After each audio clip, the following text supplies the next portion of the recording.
Қан қысымын түсіру үшін қанша шыны көк шай ішу керек? Белгіленген мөлшерден артық та кем де ішпеңіз. Көк шайдың ағзаға тигізетін пайдасы мол. Оның құрамында бағалы заттар өте көп.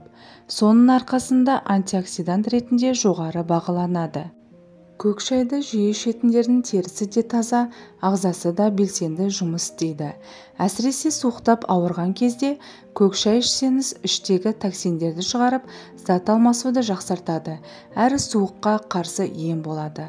Аталған сұйықтық ағзаға күш береді, бойдағы қорқынышты жеңеді, депрессиядан арылтады, ұйқыны реттейді.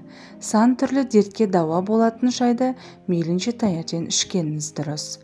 Достар, пайдалы ақпаратты көрмес бұрын мың оқырманға жетуге атсалысуларыңызды сұраймыз. Ол үшін арнамызға тіркеліп, лайк басып, қолдап кетіңіздер. Және жаңа шыққан видеоны алу үшін қоңыраушаны басуды ұмытпаңыз. Сіздің оп-оңай болмашы әрекетіңіз бізді шабыттандырады. Алдын ала рахмет айтамыз. Йод және фтор элементінің қайнар көзі саналатын көк шай несеп айдайтын, ісікті кетіретін, ағзадағы артық суды шығаратын, несеп жолдарындағы ауруды емдейтін қасиетке ие. Көк шайдың бір емес бірнеше дертке дауа болатынын білдік. Ал ең керемет дәрі ретінде қан қысымын реттеу үшін ұсынылады.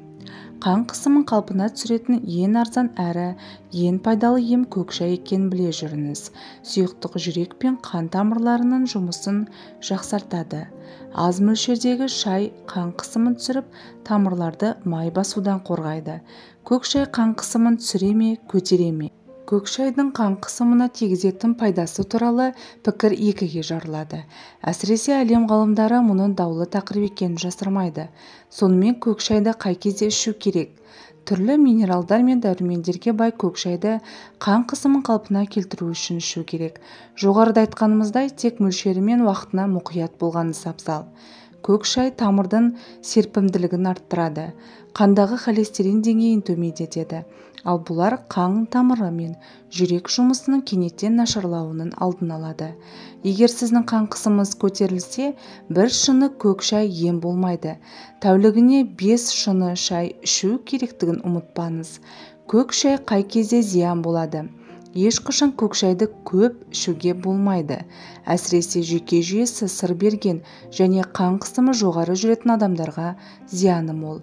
Күніне 6 шыны қантсыз көк шай жеткілікті болады. Шайдың құрамындағы теин атты кофеин қобалжу туғызады. Сондықтан шайды ұйқыға жатар кезде ішуге болмайды. Әйтпесе өзіңізді жайсыз сезініп, ұйқысыздық ауруына шалдығасыз.